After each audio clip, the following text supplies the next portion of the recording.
pour qu'elle se faire inscrire. Mais dans l'autre temps, nous allons déjà dans le déco, qui combo, pour que Baya pour sa témoignage dans moi pour pousser Balobani au Bakanisi. Les cas pour sa témoignage. Mindio et tout y est na bon ya maman Mavé, maman Malvina, maman Masulugu, maman Mafuta, comme moi nous surtout très combien maman, yango na maman roye sa biso nini et tout y est na motema. Bondeko ya solonga inazali lelo na esengo ya kotema liboso bato ebele boye mpona kotémoigner mpona mama Mafuta Malvina. Mama o Mafuta Malvina azali mama oyo atelemaki mwana na ngai na bateme. Mama oyo atondisamaki vraiment na bolingo. Azalaki ntango nyonso soki amoni ngai atakolo maladi na ye abanda kotuna ngai liboso mwana na ye. Mwana na ngai azali wapi? Mpona nini ngai namonaka ye te? Ata bokutani esika nini na bolingo oyo azalaki nango mpenza abandaki kotuna mwana na ye. Kasi lokola na basevb na biso tobongisaka basanza mosusu kosomba biloko panier de la cure mpona kopesa basango na biso. Mama oyo alaki nda etele bomoi na ye akozala kosomba kaka sacha sukali mpona kopesa basango. Bongo na balaki kokende kozwa yango ekomi ntango moko boye ntango abelaki na balaki moboya kokende kozwa yango parce que azalaki maladi. Natelaki ete ntango to azala bamoye te akopesa ngai sacha sukali ndenge nini. Kasi mama oyo ntango bato bana kokende kotala ye abalaki kotuna bango sevebe nini ekosomba biloko soki bayebisi ye Saint Paul atako ngai nabombaki okomona mama oyo azwi nzete aye malembe te epai na biso abengi ngai algi mpona nini osali boye. Ngai nalobaki ete bomoi na ngai mobimba nakozala kosomba sacha sukali mpona kopesa basango. Bongo mpona nini oyaki kozwa mbongo epai na ngai te? Vraiment nabandaki koboya atako nabandaki koboya nokomona mama ifo tinda mutu aye epai na ngai nakende kozwa mbongo nasomba sacha sukali mpona ye. Yango na lelo ekopambola nzambe wana mpona loka mama na ngai alali boye nakondima oyo ezalaki nango mpe na bolingo oyo ezalaki nango abandaki kolinga bato nyonso ndenge moko. Mama oyo abandaki kokabola bato te quelque chose oza ndenge nini mpasi na ye abandaki kosangisa ngo na mpasi ya baninga. Soki ayoki mutu azobela malgré azalaki maladi akosala to tuna yo ndenge nini mutu wana akomi ndenge nini. Angai naza na mpasi mpo nazali kotambola mpenza te nde nakei kotala ndeko wana. Vraiment epesi biso leson mpo ete mama oyo atako maladi na ye kasi azalaki ntango nyonso na posa ya bato abandaki kolata susi ya bato kino ndenge akomi lelo madeko boto. Remarqué na maloba yoso to bato bakozwa aozokola presque eloko moko moto ya bato. Papa Sarakote azalaki na mwana témoignage opesa mpona mama Malvina. Je suis un peu gêné, mais je dois le dire. On est des familles. Mais l'acte qu'elle a, excusez-moi, souvent je parle français. À peine venu de l'intérieur, on habitait dans une maison de famille à Ngaba. Dieu m'a donné un peu d'argent pour acheter un terrain dans la ville quoi. Mambo de Tamboli, Nangaba Tuzo Korate, Lemba Tuzo Korate, Njuli Quartier 5 Tuzo Korate. Grâce à elle, à ma relation en tant que maman, elle était maman catholique ou présidente de maman catholique. Mon doigt bien. Elles étaient des collègues dans l'équipe maman catholique. Grâce à elle, elle me dit Rémi, mais on doit souffrir. Maman, mon corps, qui n'a vu son maman catholique, elle doit être pasteur pour nous. Donc, pour négocier, dit, grâce à elle, pasteur, on a 18 000, 20 000, tout ce qui a 12 000 $. Allez, vos bottes. Merci. Oui. Merci, Mimi Papa, pour le témoignage. Pardon. Et là, on est tout à fait pénal. Au là, on est maman Zalek Nango, où est-il dit là, on va la mission avant la mission à base.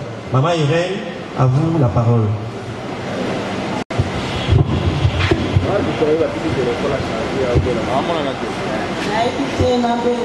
Témoignage, hommage, je ne sais pas. Mais c'est juste une reconnaissance par rapport à Ndenge Tokoleli, par rapport à Ndenge Tokoleli en famille. On a vécu avec une mère exceptionnelle et extraordinaire.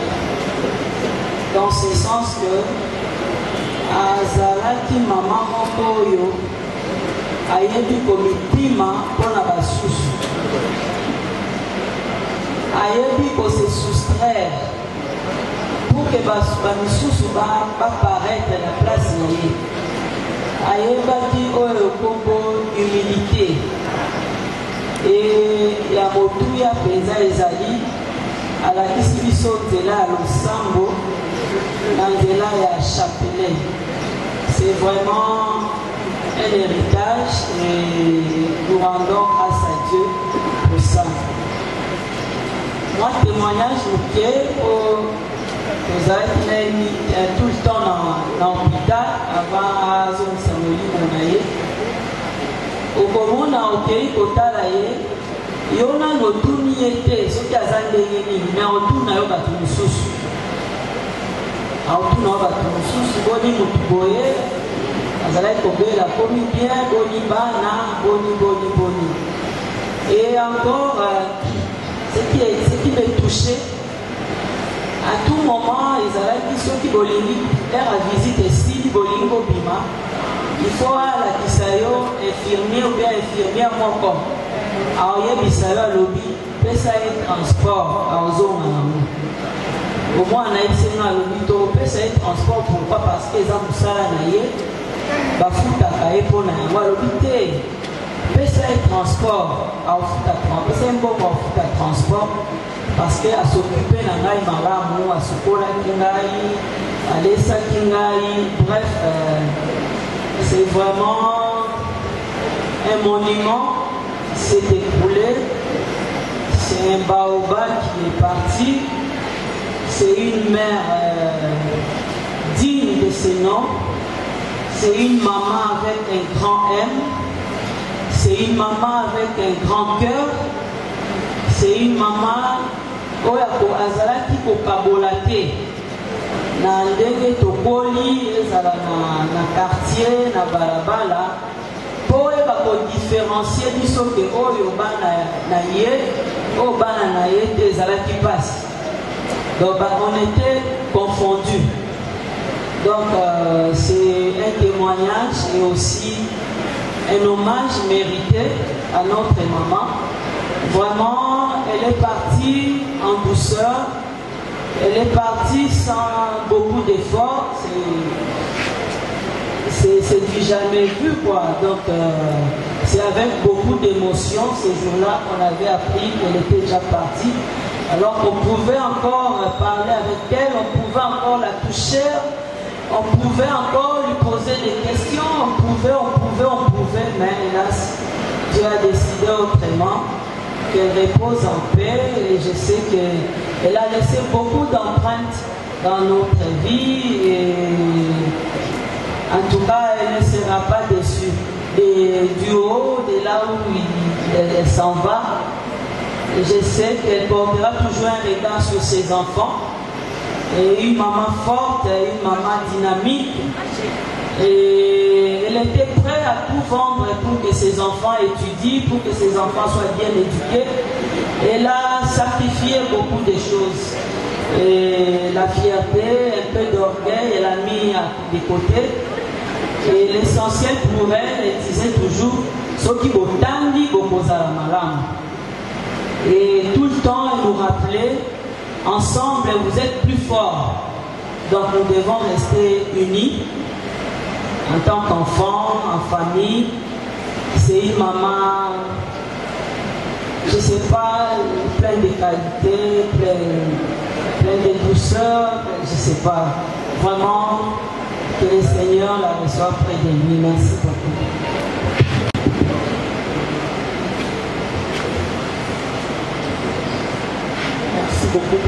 parole.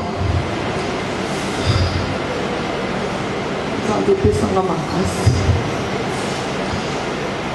Nazo témoigner maman na biso oyo alali, grande sœur nanga oyo alali, epa na ngai azali mama yaya, aza ene na biso, ngai aza cadet ya famille.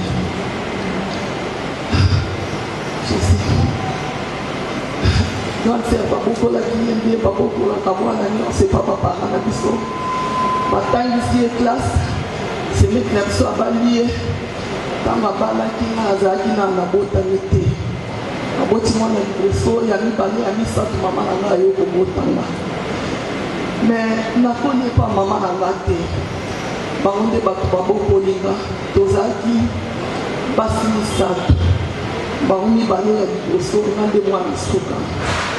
Nazo témoigner te, c'est parce qu'elle est ma sœur. Mais nazo témoigner natiro ya zalaki nango. Excusez-moi la fongola na parenthèse moko. Comme ça c'est la njili na c'est na bi ya. Motemo yo zala mo sengeli ka poza mwana liboso poza na motemo. Alobi et bon yo koko kate na bite biso bana suka to mesa pa konde na biso. Ayi sila bi mukolo na ko kufa. C'est la vie, il y a des ambassades à l'Iwan, mais si on était aux anapos, dans son petit fousou, dans sa ramaloba pour la louba. Elle était tout pour moi. Bande Bosson n'avait pas eu à lancer de nos côtés. C'est parce que ça qui n'attire d'ailleurs. En ça qui n'attire mon côté, nièce n'a pas eu ton bar. En ça qui n'a pas eu ton mot.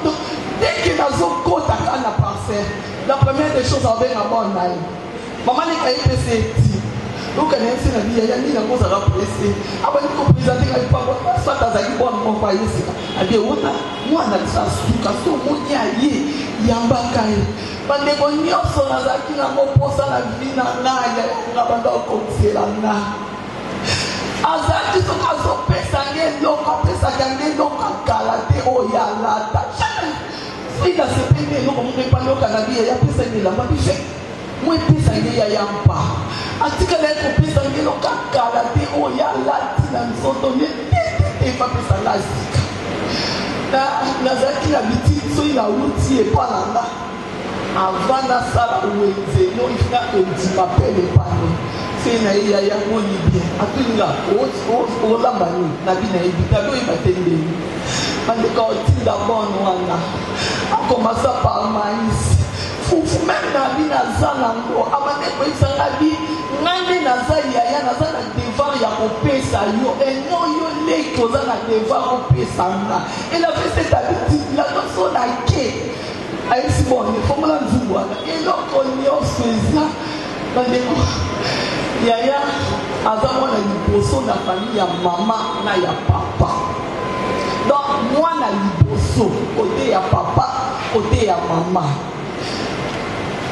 Mutu nyonso autaka kikwiti autaka lenini autaka nkala ata ye libala ata ye linini famba ne pas grande sœur yaya mutako bata kwa prendre ye soka yelaki libala akoyebisa ye na mwasi azalaka boye eloko boye mwasi asengaka epa bato te fozala tango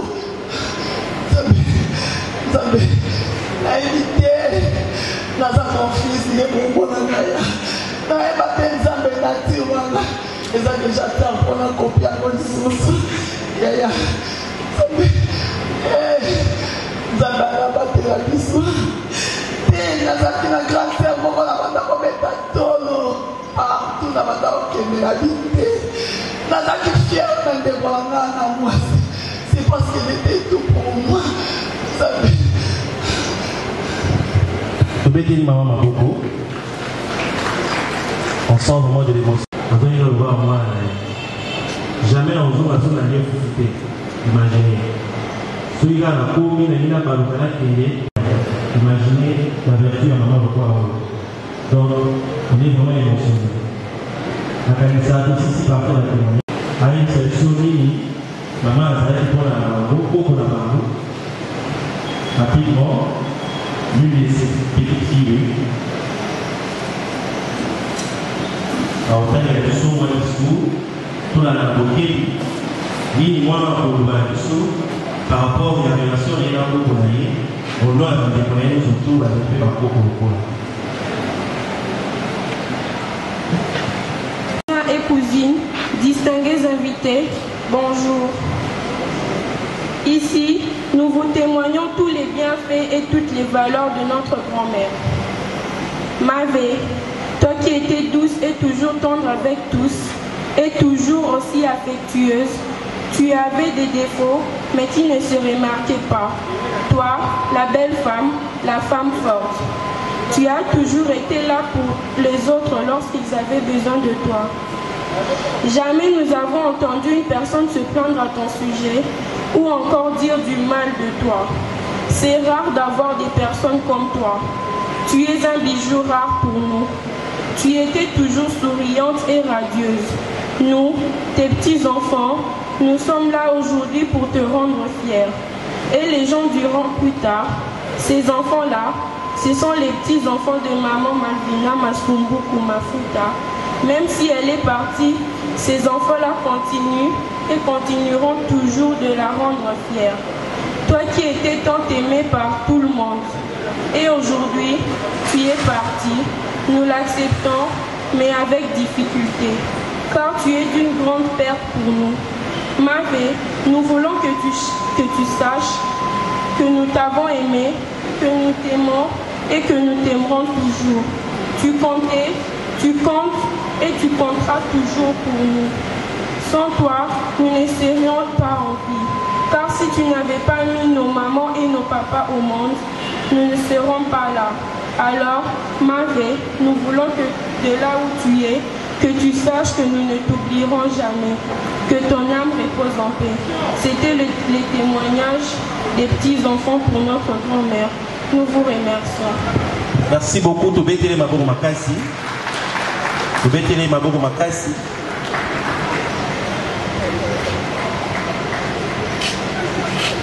Sans plus tarder, nous voyons mon époux Sani, l'équipe Bongo dans le dépôt à gerbe de fleurs. Il s'agit d'un jus, le coup là, déjà la moitié de la tika jus, le coup singelaté, ce qui vous a la main sur une enveloppe, l'idée à jus, l'idée à fleurs, pour déposer quand il à cercueil, pour mon automobile à protocole à poser la voilà pour Nayango, à encadrer mon solo. Nayango, la C musique de Boubeta. Donc, la CBB, Saint-Paul, il y a paroisse Sainte-Famille. Babé et Magadéja, il y a Saint-Paul, il y a Sainte-Famille, CBB. Si ma bango confrérie du Saint-Rosaire, peut pas m'y si ma confrérie du Saint-Rosaire, Nego Platini, Kouaba, Ngele, il n'y a pas m'y CBB, Saint-Paul, et paroisse Sainte-Famille. Pour l'équipe pour la fleur, Azali.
Je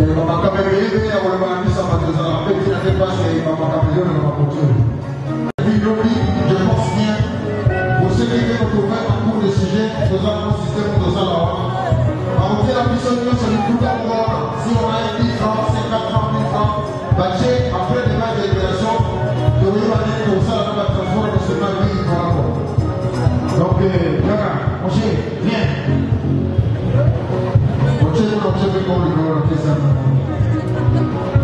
Nous voulons saluer la présence remarquée du DG du guichet unique de la création d'entreprise. Le DG du guichet unique, nous lui demandons de bien pouvoir déposer sa chaire de fleur. Le DG de Pueno, groupe Tono de Pueno, a remis la vidéo, il m'a amené à Bavoka et Kaka pour la boutique à fleurs de Bavo. Cabinet d'avocat FKK, si ma cabinet, la dégo ya cabinet ya avocat ya FKK, le béni de mon groupe, Bouton de Pueno, Mamile.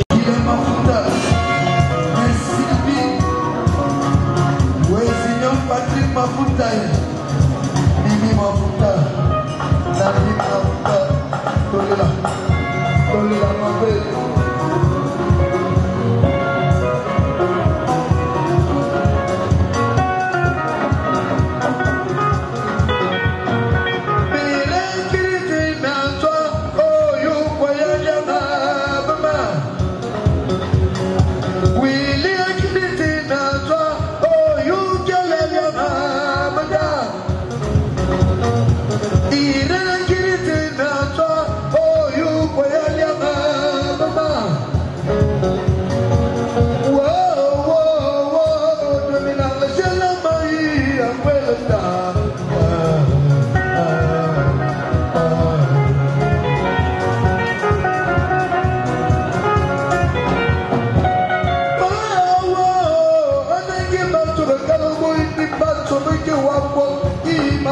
Papa Jean Pimpa. Les amis de Louis Mafuta, ma belle-aimée, Simana Bango, famille à Papa Jean Pimpa. Famille à Papa Jean Pimpa, Bango de ma belle-aimée. Chef.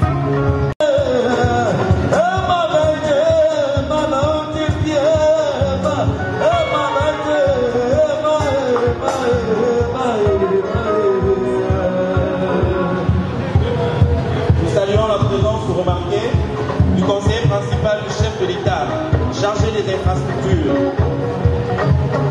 de bien vouloir déposer sa gerbe de fleurs. Chargé des infrastructures, il est là, nous le saluons. Le chargé, le conseiller principal du chef de l'État chargé des infrastructures.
bana ya famille Masumbuku bango pe babele na lombango pour la gerbe de fleur na bango bana ya famille Masumbuku to pe bana ya ba mama na ba papa ba tibaliki bana bango baya pe na lombango pour la botika fleur bana ya famille Masumbuku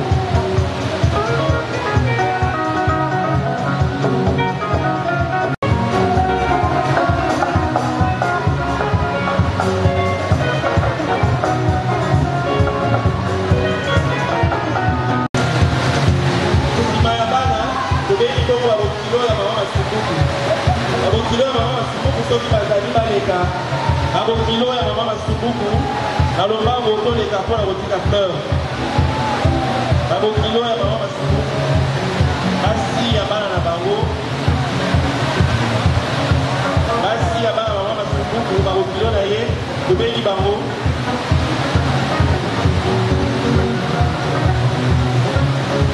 bango wana bazali koleka nsima na bango bandeko baye bakomisaki kombo te to mpe bakomi kaka sikoyo kasi baza na bayoki kombo te parmi baye babeli baza na enveloppe na place ya bajour ete basomba baleka mpe baya kotika yango na lombango babate miselenge banda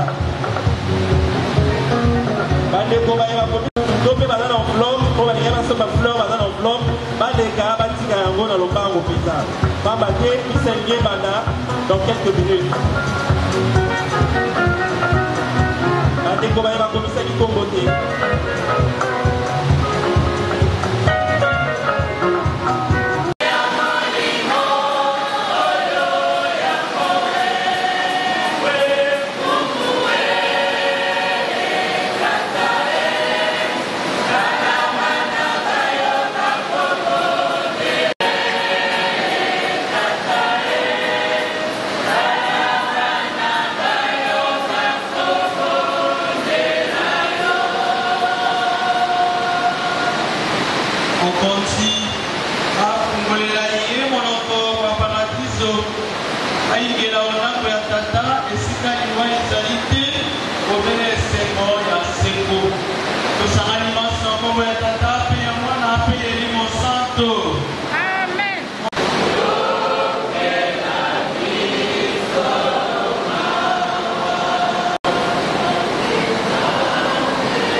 Téléphone sonné.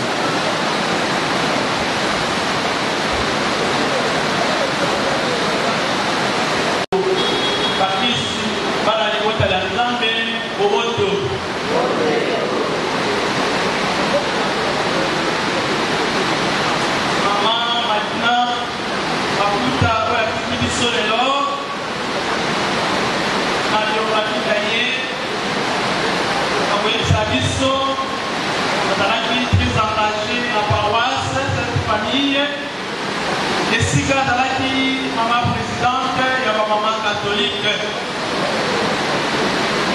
Maman, ni pesaki, dans Zambé, ayamaki Jésus-Christ, il y a bon moyen, tel à Souka, il y a bon moyen, ayamaki Bobele, Christ.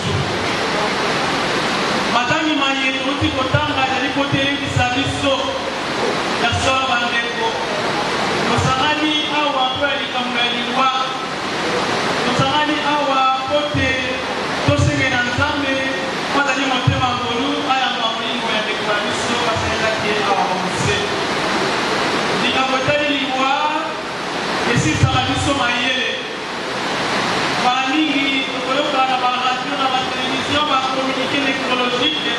na bandeko bawe soki ezali ya biso te tokomona mopamba mais jour ekotalaka ya yoka ya kaka ya libota ya biso tokotala epupe koko soki libe eyeli biso ekopesaka biso mpasi ayele kosila yango wana obele bato ya boyani bakozala makasi mpo bato bayebi te soki libe eyeli biso ata na wei nazali komele elongo na yesu kristo liwe lokakola biso na nzambe yango wana bato ya kwanya bayebaka yango bala mingi yango tobatika se eye bazalaki koprevenir na bana mpe na bandeko likambo ya liboso bayeba nzambe yango yango apesimalako na bana na ye alaka liboso alobi babosana nzambe te otuya ezali te tobosana nzambe te yango kosala makambo maso yeba kotosa mibeko ya nzambe david alobi yango mpe azalaki tata na kati ya ekolo azalaki parent azali responsable na kati ya ekolo tozeli tangeli ye mama te mama alina ali mama na kati ya ekolo atiki biso elingo bate atiki bana baye atiki bakoko atiki baezali koboko tozeli tangeli ye po te toyebisa nini na bana balibota ya solo mama azalaki mama ya oyo ezalaki nzambe awa atikise eye bino mpe mpona lokolo na ye po ala nzambe te otima nzela ya nzambe te amen obe nzambe apesaka bomoi awa ose nzambe mpe akaka bomoi wa biso yango na biso na biso olobaka te kombo na ye ezwa loku bandeko babolingo likambo lingwa ekopesaka mpasi bana bamona baboti babango bali kokende ekopesaka mpasi na bango te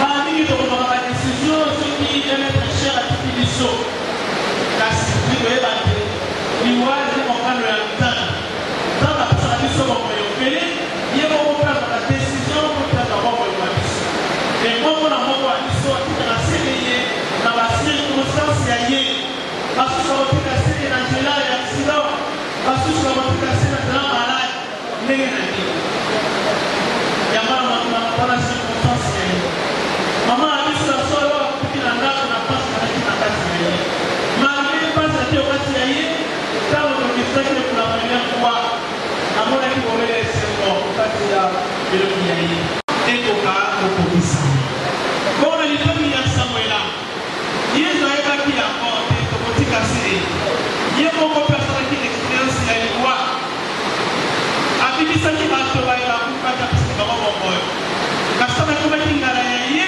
ya solo akoki motema pasi akomaki kobanga kasi na suka alobi te tata volonté ya yo esalema lokola yo moko olingi batikaki se ye ayebisi bayekoli baye te nakokende komonisela bino esika po te esika ngai nazali bino mpe kozala lokola te liwa esukisi makambo maso te liwa esukisi makambo maso kasi tokotika se eye bisika tokokende eli esika oyo nzambe alengeli na bayebanso bakoyamba ye bayebanso batieli te epai yango na yesu alendisi bayekoli baye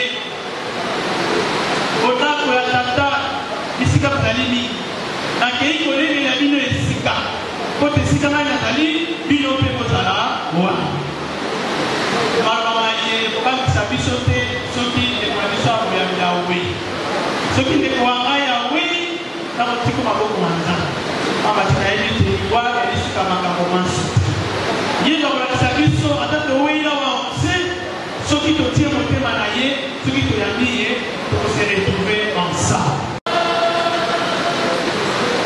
mpo ya ndeko wa biso mama mafuta martina na batisimo azwaki bomoi kwa nzambe mokonzi ayibisa ye komisanga ya basantu yosambela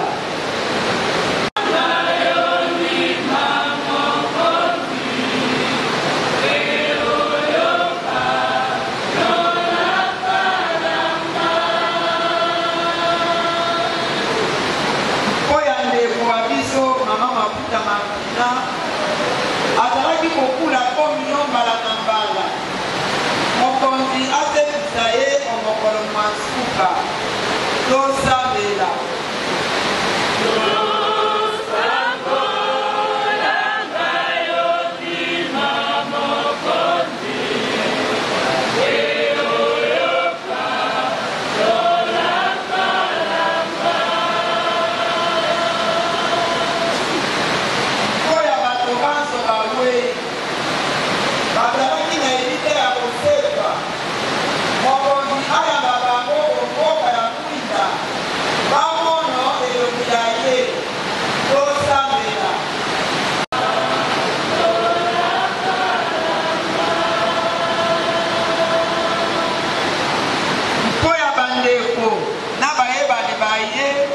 Bazali na biso malamu mokonzi azongisela bango malamu tosambela.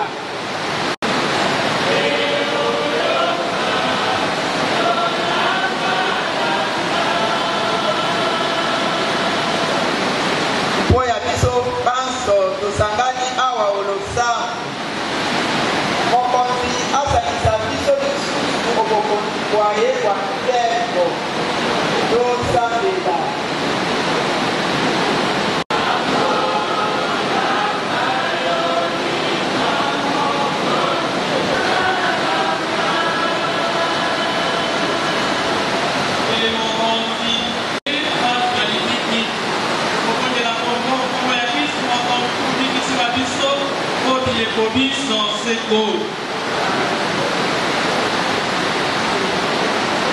Tokoki kofa.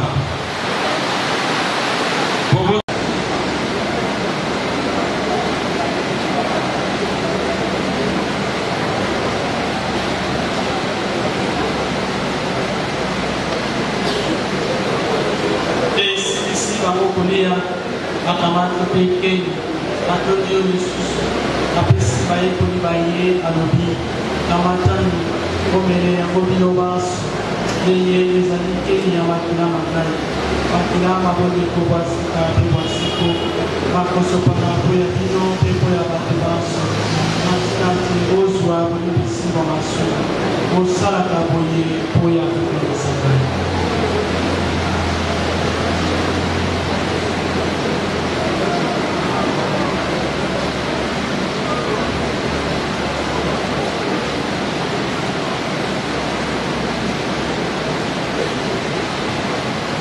Mokonzi tukuyamba solo oui c'est et mokonzi nzambe tukokanisa yo apesi kwa ya mwana wayo tukobonzela yo ilengi kopesa bongo emalobiko tukotondo yo nzambe olingi biso awa po ya kokomisa tukobondela yo ekokula biso nzoto na makila ma kristo eliboso atwasangisa biso lokoma se moto moko.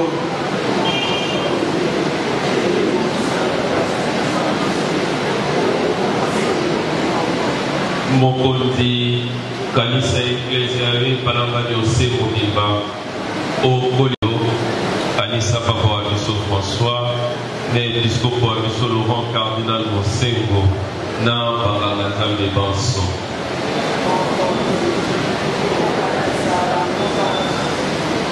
Kanisa pe mosaleli wa yo Malvina Mafuta azalaki na biso molongoli eseye obengi epai ya yo na batisimo awaki liwali ya Kristo mwana wa yo.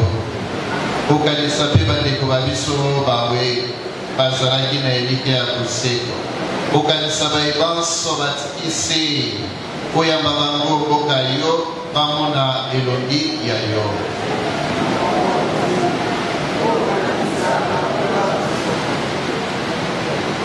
tokobonela yo oyokela biso bansomawa koyamba biso bomoi mwa seko elongo na ngono mosantu maria mokoti wa nzambe elongo na santu yosefu molongani wa ye elongo na bapostolo mpe na basantu bayo banso bazalaka bandeko bayo awa ose bongo tokumisa mpe tokembela yo na Yesu Kristo mwana wa yo wa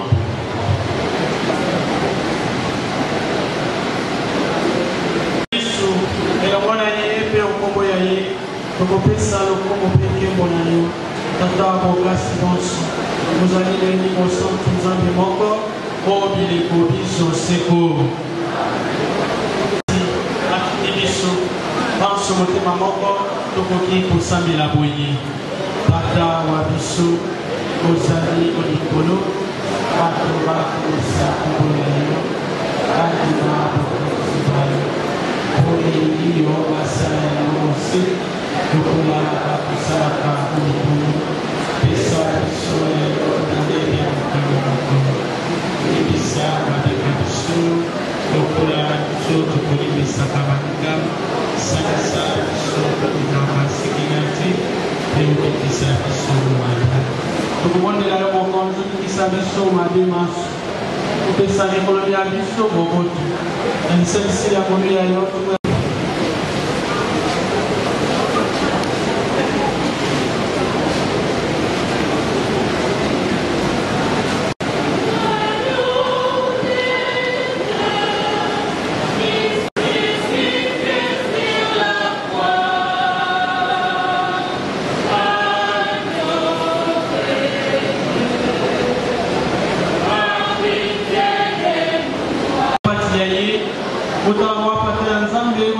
masumu mabato mokonzi kainena kudungila muda kuyanga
Pour la maman Malvina, parce que maman Malvina a été déjà dans 31 beaucoup.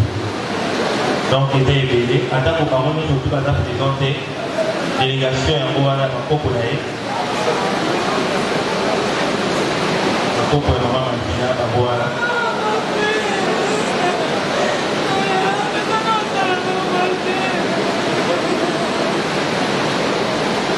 Bana pia maman Malvina, na Coco. Bana ya maman Malvina, tout il est élevé.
kobenga papa Mafuta bolongani ya mama aya pe.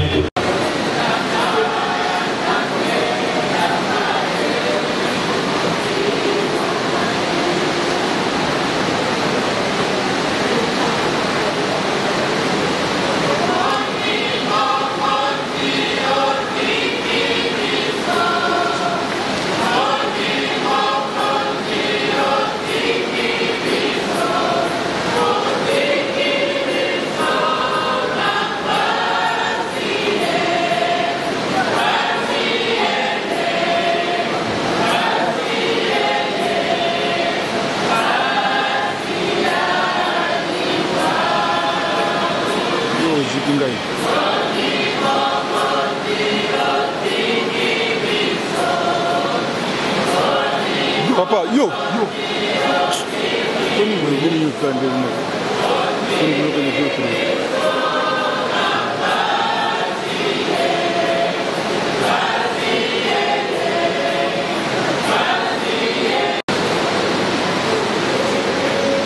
Chers frères et sœurs dans le Christ, bonjour. Notre douleur est si grande qu'il nous est impossible de pleurer. Et l'émotion qui nous étreint en ces moments est telle que nous nous demandons si l'heure pour nous est propice pour témoigner, pour parler de la mémoire de notre chère et estimée maman, dont la dépouille immortelle est là sous nos yeux embués de larmes. Prenons la parole au nom de tous les enfants pour exprimer en quelques mots le portrait robot de notre regrettée maman Malvina. Pour votre gouverne, maman Masumbuku Malvina est née à Inimi, dans la province du Bandundu, l'actuel Kwilu, le 22 septembre 1949. Est née d'une famille de 9 enfants. Elle était l'épouse de papa Simon Mafuta depuis plus de 50 ans. De leur union est venu 10 enfants, dont 5 filles et 5 garçons, et 31 petits-fils, auprès de qui elle n'était pas seulement une bibliothèque, mais plus un livre d'amour, dans chacune des pages retraçait son sourire, son enthousiasme, sa foi en Dieu, son dévouement et son assiduité dans ses engagements ecclésiaux. Un livre d'amour, elle était pour tout le monde qui l'approchait. Elle avait consacré toute sa vie pour ses enfants et pour tous ceux qui la fréquentaient. Pour ses frères et sœurs biologiques, Malvina était une grande sœur. Maman Mafuta dit de Malvina Masumbuku Mafuta, modèle.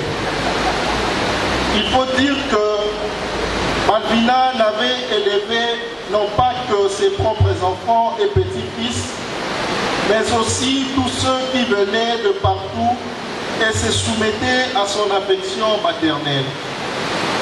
Éduquer était sa passion, elle y trouvait sans doute son bonheur. Et cela s'est dessiné sur son visage toujours joyeux et souriant. Notre maman était bien plus un livre d'amour qui donnait envie de lire et relire sans jamais s'élasser, dont la fin d'histoire est dramatique.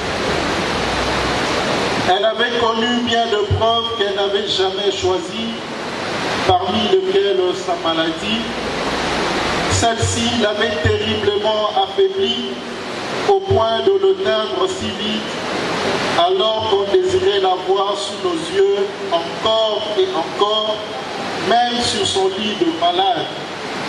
Mais hélas, le destin est plus têtu que le désir.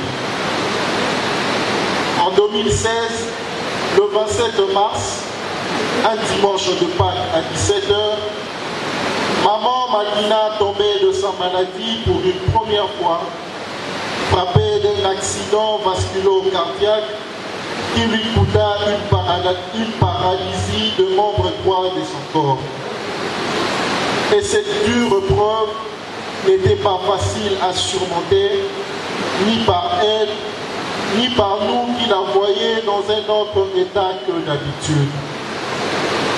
Alors qu'elle était une femme assidue à la messe, où elle s'y rendait chaque jour sans manquer ne serait-ce qu'un seul jour, mais désormais, elle devrait attendre que le service d'apostolat pour communier à domicile au corps du Christ, qu'elle désirait en manger chaque jour pour sa santé spirituelle.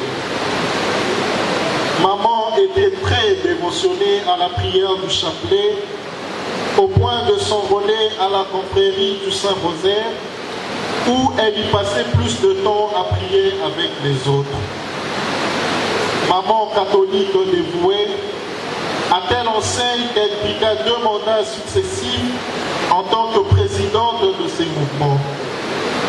Amie de l'Eucharistie, elle pouvait passer des heures et des heures à l'adoration du Saint-Sacrement, où elle y puisait toutes ses forces spirituelles et vertus qui lui faisaient distinguer des autres mères, parce que nous croyons fermement qu'elle était un don du ciel, la manne céleste de nos jours, une sainte sans canonisation.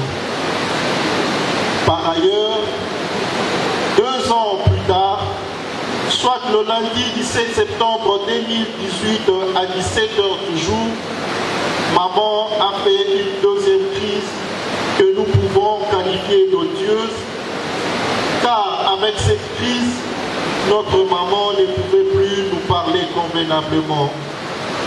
Elle observait tout comme un enfant. Elle qui était vaillante, devenait faible et incapable de se lever de son lit de malade.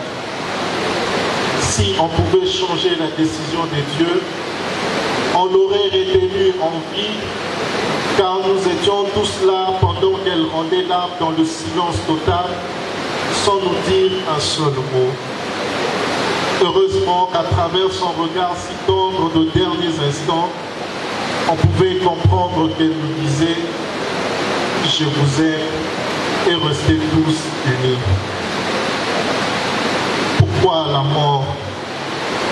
Pourquoi se séparer alors qu'on était habitués à vivre côte à côte, habitués à partager nos joies et peines ensemble?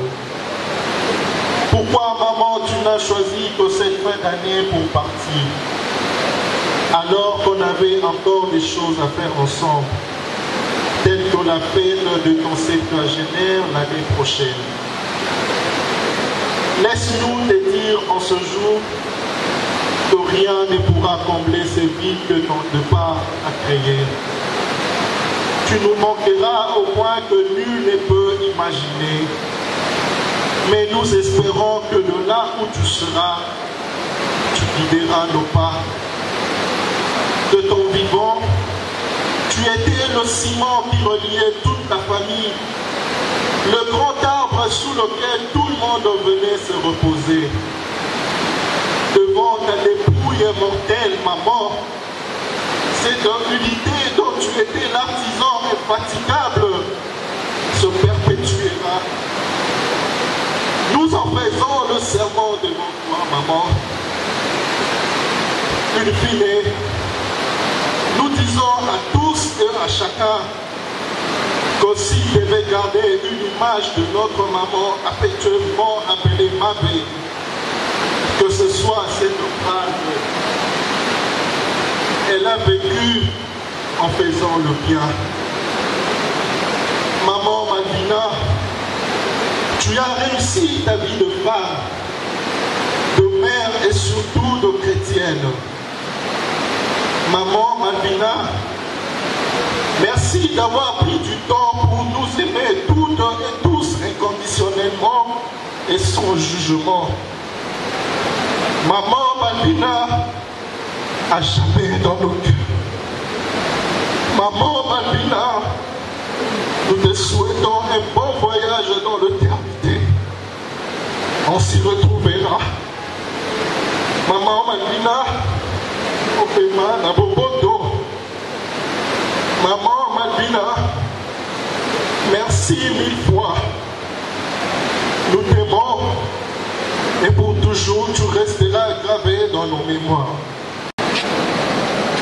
Maria Lusako, Otondi Gracia, Mokonzi Azali Nayo, Abinishio Yakoyaba Sibanso, Abinisi Peyeje Manayo, Sainte Maria Mama Zambi, Samira Kuya Biso Basumoki, Sikawa Kuya Tango Yabuane Biso, Amen. Maria Lusako, Otondi Gracia, Mokonzi Azali Nayo, Abinishio Yakoyaba Sibanso, Abinisi Peyeje Manayo, Sainte Maria Mama Zambi, Samira Kuya Biso Basumoki, Sikawa Tango Yabuane Biso, Amen. Maria Lusako, Otondi Gracia, Mokonzi Azali Nayo, Abinishio Yakoyaba Sibanso, Abinisi Peyeje Manayo, Sainte Maria Mama Zambi, Samira Kuya Biso Basumoki, Sikawa Tango Yabuane Biso, Amen. Maria Lusako, Otondi Gracia, Sikawa Tango Yabuane Biso, Amen. Maria Lusako, Otondi Gracia, Mokonzi Azali Nayo, Abinishio Yakoyaba Sibanso, Abinisi Peyeje Manayo, Sainte Maria Mama Zambi, Samira Kuya Biso Basumoki, Sikawa Tango Yabuane Biso, Amen. Maria Lusako, Otondi Gracia, Mokonzi Azali Nayo, Abinishio Yakoyaba Sibanso, Abinisi Peyeje Manayo, Sainte Maria Mama Zambi, Samira Kuya Biso Basumoki, Sikawa Tango Yabuane Biso, Amen. Kendo na tata na mwana pena iko sonto lokola izalaka ulivatela te Sikawa te na bileko biso seko, Amen. Tosambela Nzambe yo tangolu okotika ndeko ya biso balinga masuku maboko mayo ezali elikia enene te tasi mpe mokolo masuka elongo na bato banso bawei molandi ekristo Nzambe tangolu tokosenge yo otandela biso matoli otima losambola biso oyamba mosali bayo balina ndako ya yo biso bayekotikali na ino avanse tolelisa mitema na mateya bayo okobondela bongo okombola kristo obimisi wa biso obileko biso seko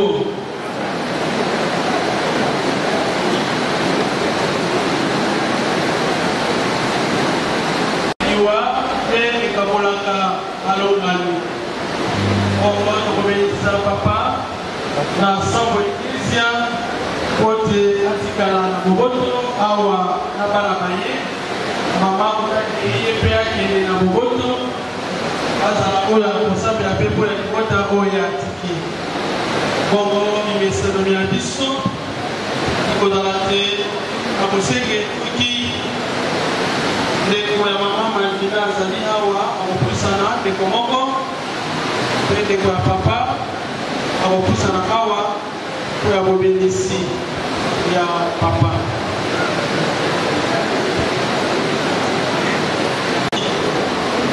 yo ozali motema ngolu ndima losambo ya biso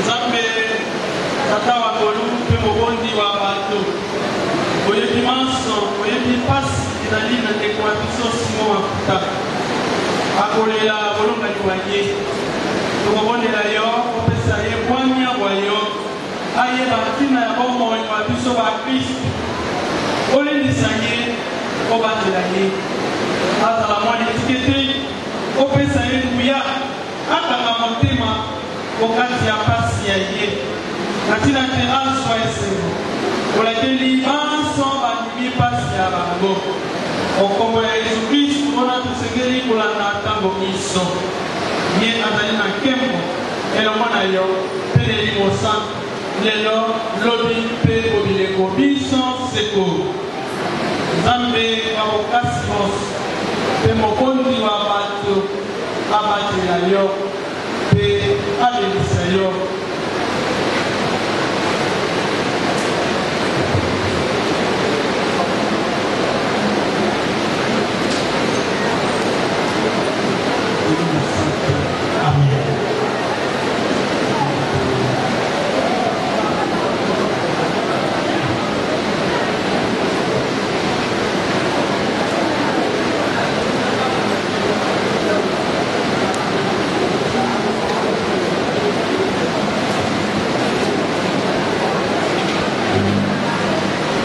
nzambe na ometeli maboko makasi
Merci, veuillez vous asseoir.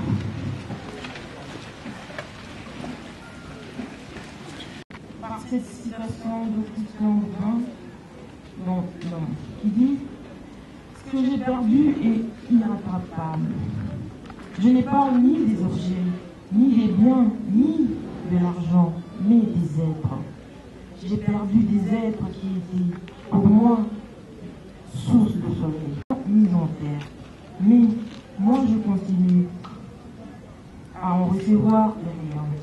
Mais je sais aussi, en même temps, que c'est une perte et qu'elle est irrattrapable. Je sais les deux choses. Que dire de plus?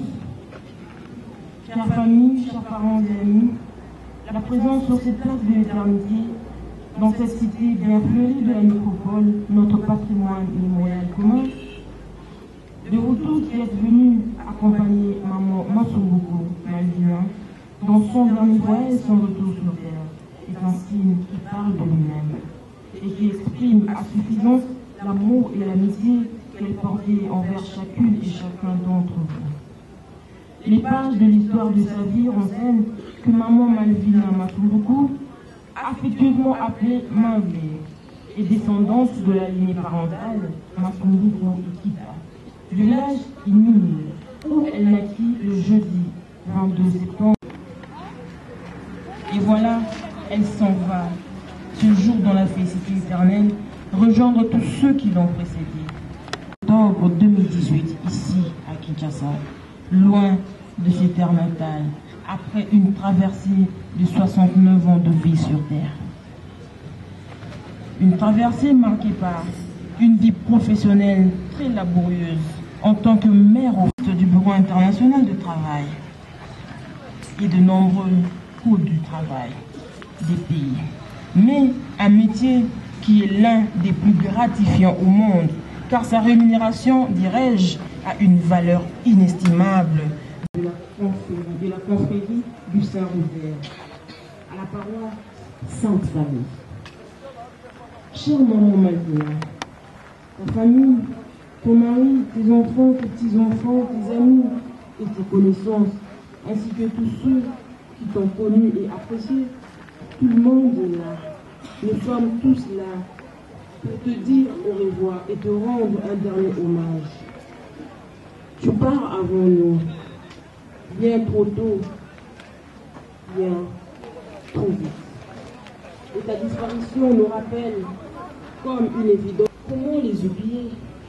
Comment oublier l'amie fidèle et généreuse, la mère, frères et sœurs, ainsi qu'à toute la famille, pour leur témoigner notre soutien dans ce moment douloureux. Chère famille, rassurez que maman Malvina Masumbuku n'est plus à chercher à son domicile conjugal, l'avenue Africaine, numéro 8, quartier 12, dans la commune de Njili, ni à la sortie du culte dominical à la paroisse Sainte-Famille, dans la commune de Njili. Car à cet instant, elle vient de changer d'adresse et de couleur. Désormais, elle reposera ici à la nécropole de Kinshasa, dans le quartier Perla, allée 1, numéro 2 de la rue du Renouveau. La nouvelle adresse de maman Malvina Masumbuku, cité Nécropole, quartier Perla, allée 1, numéro 2 de la rue du Renouveau. Pour que sa mémoire vive à jamais, nous vous exhortons à revenir souvent et chaque fois que vous le pourrez, rendre visite à sa dernière demeure physique, sans attendre nécessairement le 1er août, journée officielle des morts en RDC. La nécropole vous est accessible tous les jours de la semaine, du lundi à dimanche, de 9h à 16h, pour les visites qui sont gratuites. Au nom de toute l'équipe de l'SBL entre terre et TEC, en sigle et ses partenaires, dans l'hôtel de ville de Kinshasa, nous vous réitérons le plus sincère condoléances. Chère famille, maintenant que notre cérémonie se termine, que le temps de nous séparer physiquement de maman Malvina est venu, nous espérons que toutes les évocations formulées au cours de cette cérémonie, comme on le dit, du côté du village Inini en Kinansi, maman Malvina, Wen, Wang, je vous remercie. Comment le cute? Ah.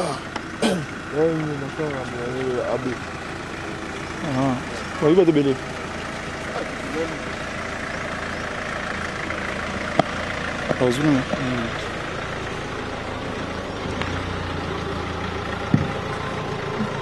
J'invite pendant ce temps que c'était la campagne de mon Bonjour. Venez prendre place et le papier.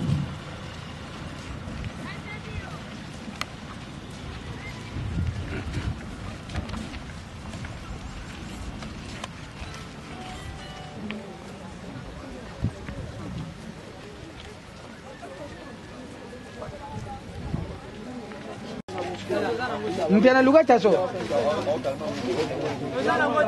Marcelo.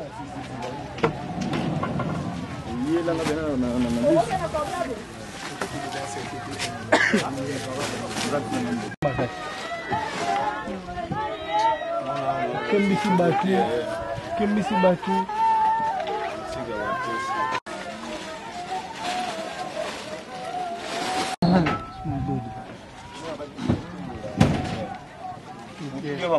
Motu.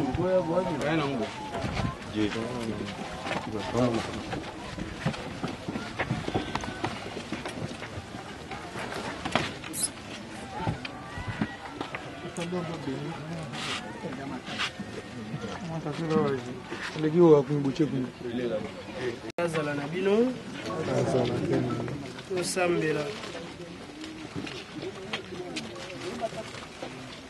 ye mokonzi yezu kristu na liwali ya yo ebembe elalaki olilita mikolo misato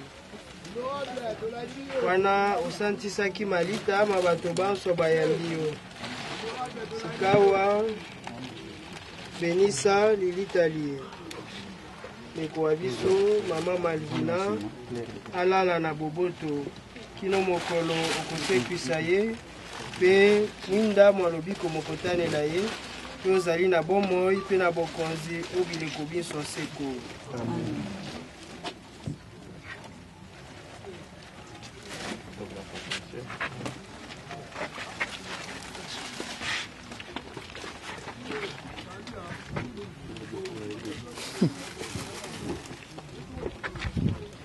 Bandeko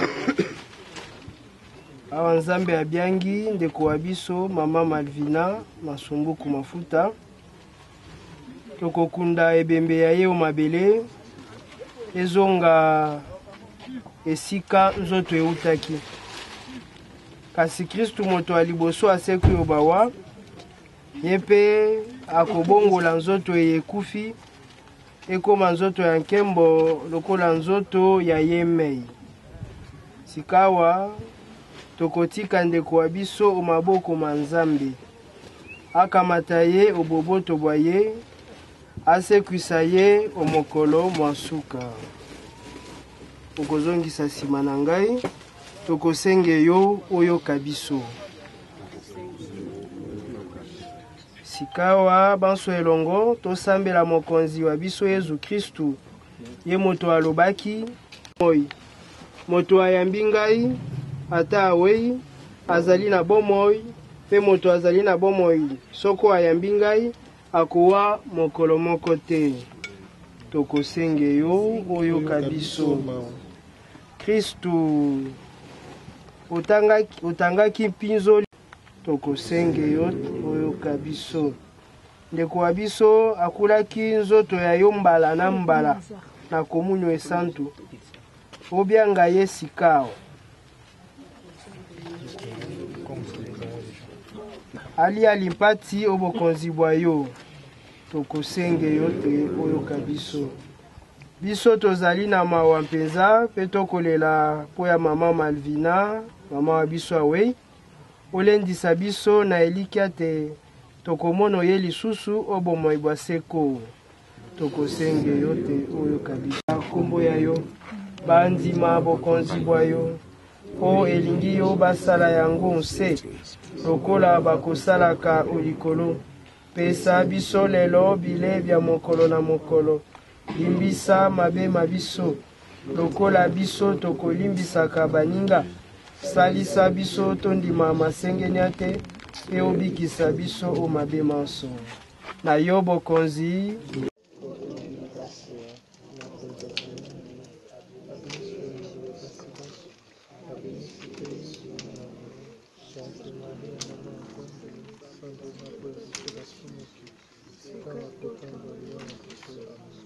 Maria Lusako, auteur d'une grâce, mon conservateur, a béni sur la basibance, a béni si payé, je m'en ai, Sainte Maria, maman Nzambe, Sambela pour la biso basuni, Sikawa pour la biso.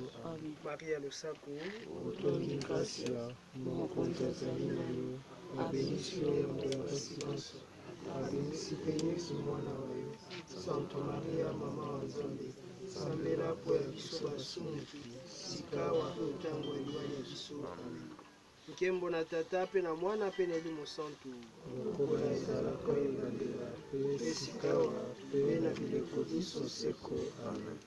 mokonzi pesa mama Malvina bopemi bwa seko mwinda malobiko motanela ye mokonzi azala na bino azala pe na ye nzambe abokasi bonso abenisa bino tata mwana na elimo santu bandeko losambo losili mama malvina apema na boboto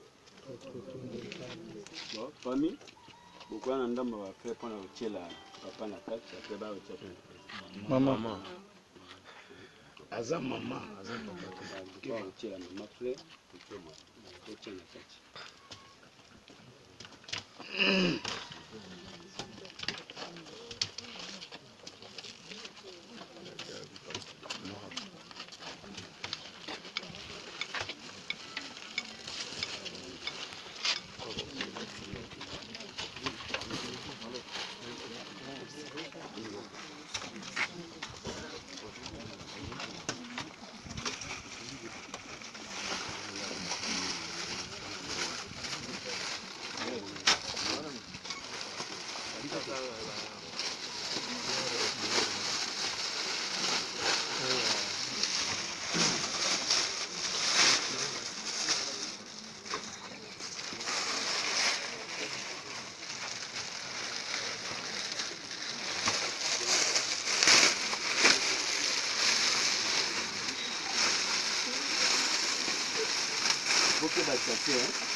sachet c'est naturel là.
D'accord.